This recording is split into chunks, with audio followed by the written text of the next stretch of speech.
ذریعے رسول اور قرآن کے بتائے ہوئے احکام ہم تک پہنچے، انہوں نے اس میں اپنی رائے اور قیاس کو دخل دیا یا نہیں؟ بھائی بات تو ثابت ہے نا کہ رسول وہی ہے، قرآن بھی وہی ہے، لیکن فرق اس میں ہے کہ جن لوگوں نے احکامات پہنچائے انہوں نے اس میں اپنی مرضی ڈالی یا نہیں، اپنی رائے اور قیاس کو دخل دیا یا نہیں، کیونکہ رسول تو وہی ہے۔ تو عزیزان محترم، اب آپ دیکھیے، امام ابو حنیفہ کے نزدیک نماز میں ہاتھ باندھنا ضروری، لیکن امام مالک کے نزدیک آ جائیے، ان کے نزدیک غیر ضروری۔ بھائی یہ دونوں فعل تو رسول کے نہیں ہو سکتے نا، یہ دونوں فعل تو رسول کے نہیں ہو سکتے، اس میں سے ایک فعل رسول کا ہوگا اور ایک کسی کی اپنی رائے ہوگی۔ اسی طرح نماز میں سوروں کے ساتھ بسم اللہ الرحمن الرحیم کا پڑھنا امام شافعی کے نزدیک لازم، امام ابو حنیفہ کے نزدیک غیر لازم۔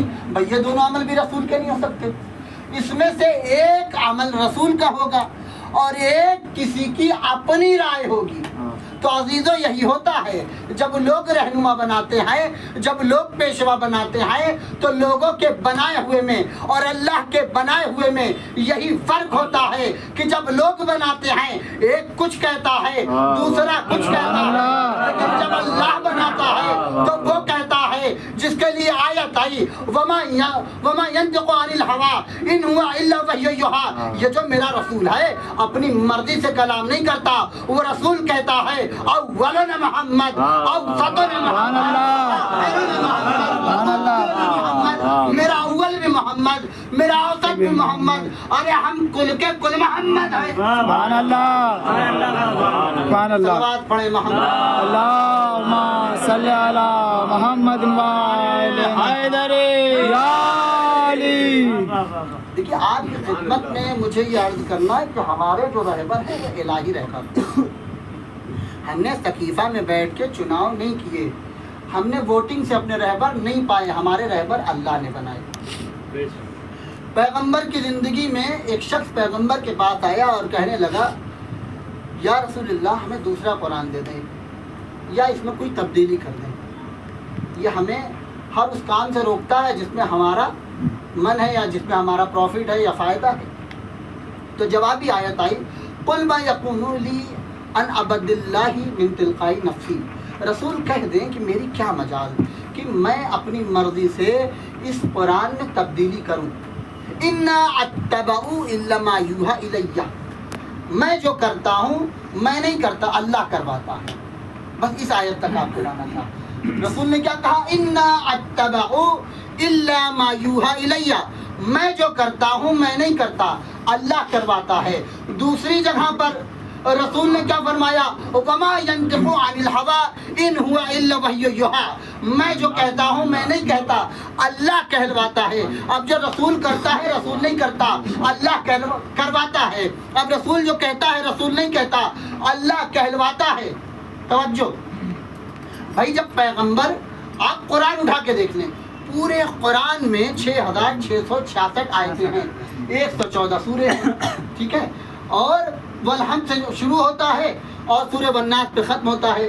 پیغمبر نے کسی بھی نبی کے عضو بدن کو اپنا حصہ نہیں کہا۔ بھائی یوسف بہت خوبصورت تھے، اللہ کہہ دیتا یوسف کا چہرہ میرا چہرہ، نہیں کہا۔ کہہ دیتا عیسیٰ کی آنکھیں میری آنکھیں، نہیں کہا۔ کہہ دیتا ابراہیم کے ہاتھ میرے ہاتھ، نہیں کہا۔ کہہ دیتا موسیٰ کے پاؤں میرے پاؤں، نہیں کہا، سوائے میرے نبی کے۔ اللہ نے کسی بھی نبی کے عضو بدن کو اپنا حصہ نہیں کہا سوائے میرے نبی کے۔ بھائی جب پیغمبر نے کنکریاں ماری تو آیت آئی نا، میرے حبیب کنکریاں تو نے نہیں ماری، میں نے ماری۔ وما رمیت اذا رمیت ولکن اللہ رمی، میرے حبیب تو نے نہیں ماری، اللہ نے ماری۔ توجہ، انا اتبع الا ما یوحى الی، میں جو کرتا ہوں میں نہیں کرتا، اللہ کرواتا ہے۔ وما ينطق عن الهوى ان هو الا وحی یوحى، میں جو بولتا ہوں میں نہیں بولتا، اللہ بولواتا ہے۔ یعنی رسول کا فعل، بھئی اللہ کیا کہہ رہا ہے؟ میرے حبیب تو اپنی مرضی سے کچھ کرتا نہیں، میرے حبیب تو اپنی مرضی سے کچھ کہتا نہیں۔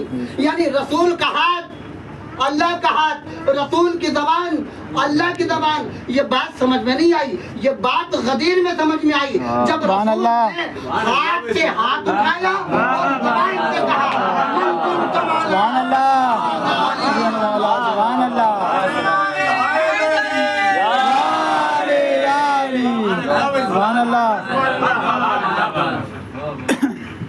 ہمارے رہبر الہی رہبر ہیں، اللہ نے رہبر بنائے ہیں ہمارے، ہم نے صحیفہ میں بیٹھ کے چنا،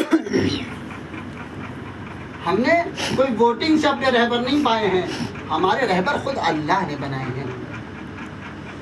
عزیزان محترم، آج اگر امت مسلمہ ولایت علی کے پلیٹ فارم پہ جمع ہو جائے تو بہت ہی دشواریاں بلکہ تمام مشکلیں آسان ہو جائیں، لیکن مسئلہ یہ بھی ہے کہ علی سب کو سمجھ میں نہیں آ سکتا۔ علی سمجھ میں آنے کو ہو تو ہم جیسے علی کے چاہنے والوں اور علی کے شیعوں کو علی سمجھ میں آ جاتا ہے کہ علی ہمارا مولا ہے، ٹھیک ہے، اور نہ سمجھ میں آنے کو ہو تو اتنا بڑا امام شافعی رحمۃ اللہ علیہ فرماتے ہیں کہ میں امام شافعی اپنے تمام علم و مطالعے کے باوجود یہ نہ سمجھ سکا کہ علی خدا ہے یا خدا علی ہے۔ سبحان اللہ۔